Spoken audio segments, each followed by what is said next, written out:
ya 12043. Nah, hari ini kita masuk materi sistem pengisian. Kemarin kalian belajar sama Bapak Kevin tentang sistem pelumasan ya. Pelumasan itu kalian sebutkan kemarin step yang untuk mengalirkan oleh pelumas ke bagian mesin mencari gesekannya seperti poros, letakkan piston dan gigi harus besi. Nah, sekarang kita masuk ke dalam sistem pengisian. Sebelumnya ada yang tahu itu pengertian sistem pengisian apa? Apa? Nggak ada. Ini saya jelaskan itu.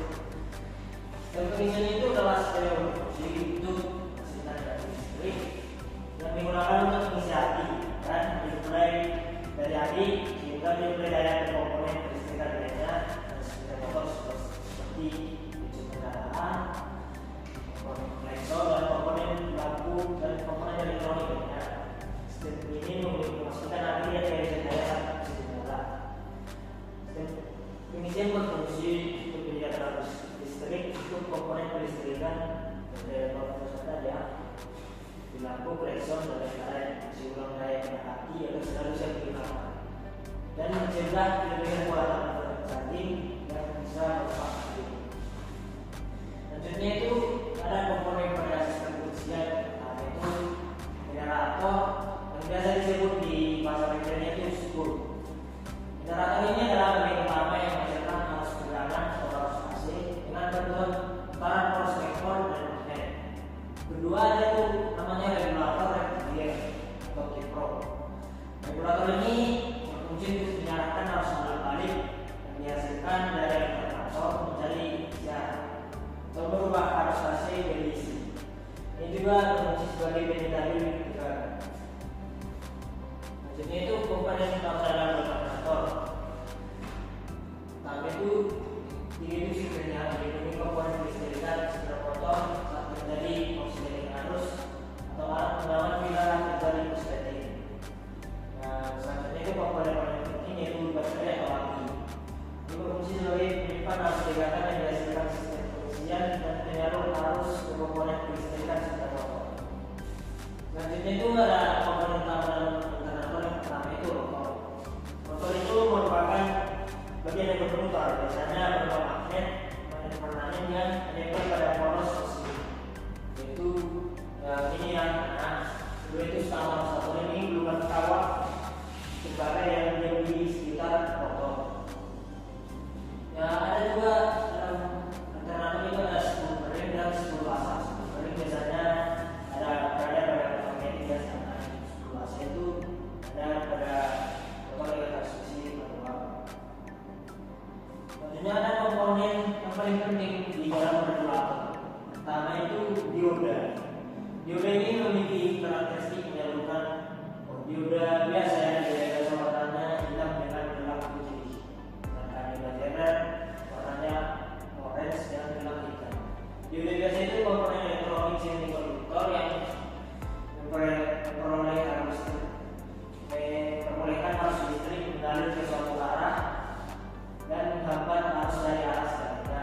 Sedangkan dioda zener ini dioda yang memiliki karakteristik menyalurkan arus listrik mengalir ke arah yang berlawanan jika tegangan yang diberikan melampaui batas. Jadi dioda zener ini yang berfungsi sebagai metode tegangan jika terjadi lonjakan tegangan atau oversampling. Selanjutnya itu ada komponen lainnya seperti seret, kendali dan transistor. Nah, ini ada cara kerja sistem pengisian, yaitu dengan dimulai dari mesin hidup, maka rotor berputar itu yang ada perputaran kawatnya dan badan magnet rotor memotong kepada stator hingga timbul arus listrik AC.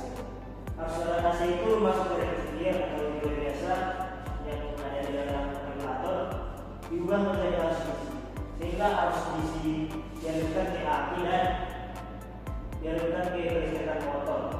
Selanjutnya regulator dan di dioda yang ada di regulator itu mengontrol kadar tegangan tidak berlebihan dan tetap stabil.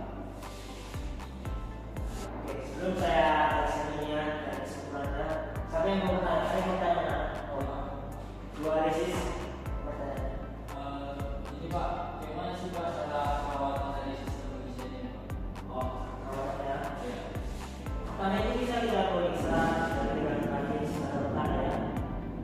jika dikalibrasi saat mesin hidup berkisar antara 13,5 volt sampai 12,5 volt.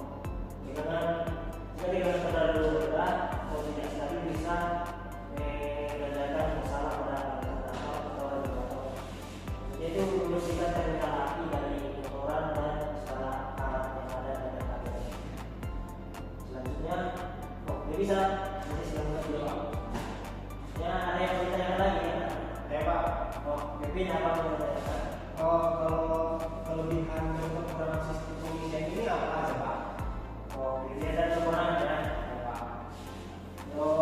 Apa sih kelebihannya itu? Bisa menjaga daya api tetap bagus kalau kendaraan berjalan untuk daya listrik, semua komponen dilistrikkan dengan sana dan bekerja secara otomatis dan efisien. Sedangkan kekurangannya itu bergantung pada getaran mesin. Jika KP rendah, pengisian kurang optimal dan kerusakan alternator bisa menyebabkan api cepat bocor dan butuh perawatan berkala dalam sistem arus. Bagaimana? Ini bisa dinikmati. Baik Pak, saya mengerti. Masih ada anak yang bertanya mengenai ini? Iya Pak. Ya. Jadi selanjutnya kesimpulan dari materi ini bisa simpulkan ya, efisien pada simulator itu merupakan bagian penting dari sistem kelistrikan yang bertugas menghasilkan dan menstabilkan suplai energi listrik.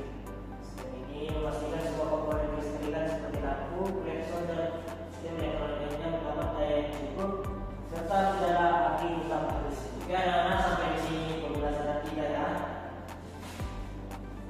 Selanjutnya kita masuk di pertemuan bulan pada yaitu tentang sistem penyarapan. Yang minggu depan supaya tugaskan anak sekalian pelajari apa itu sistem penyarapan, apa saja itu menjadi bagian besok sama-sama depan apa